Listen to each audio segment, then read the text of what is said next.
In the southern lands of ancient Arabia, where the sun burns the dunes gold and kingdoms rise from the dust, there lived a man named Abraha, a conqueror, a builder of temples, a man who looked at the Kaaba, the sacred house in Mecca, not with reverence, but with envy.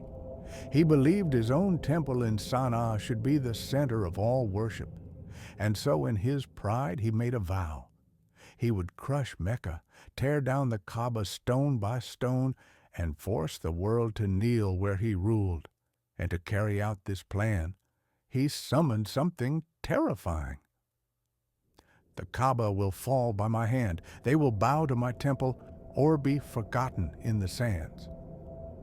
And so the ground trembled beneath an army like no other, a tide of spears, iron, and war beasts. But it was not the soldiers who led the march.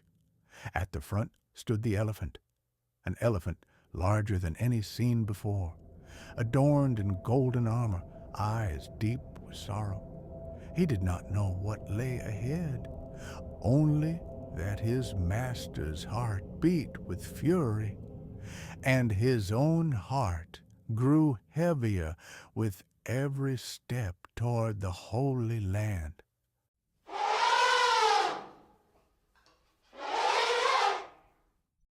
My lord, the sacred house lies just beyond the ridge. By tomorrow, the world will know your name. In Mecca, the sky dimmed as the army approached. The people did not cry out in fear. They gathered in silence, eyes raised to the heavens. They knew that no sword could defend them, no wall could hold back an elephant. So they turned to something greater. And one by one, they left their homes, climbing the rocky hills, leaving the Kaaba behind, entrusting it to the one who watches all things. O Allah, you are the Lord of this house. We cannot fight this army, but you never sleep, and you never fail. The next morning, the earth held its breath. The soldiers of Abraha waited. The elephant stood still, and then the sky shifted. It began as a whisper, a flicker of wings. Then, like thunder, they came. Thousands of birds, not large, not fearsome, but in their beaks and claws, they carried the judgment of heaven. What is that? The stones fell like lightning, small but unstoppable.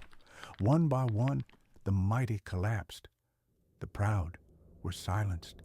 And in the midst of it all, the elephant, Mahmud, stood still, refusing to move, refusing to fight.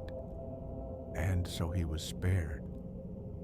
The army that marched with pride was gone, but the Kaaba still stood, for it was never guarded by stone walls or swords. It was guarded by faith and by the decree of the Almighty. The house of Allah would never fall.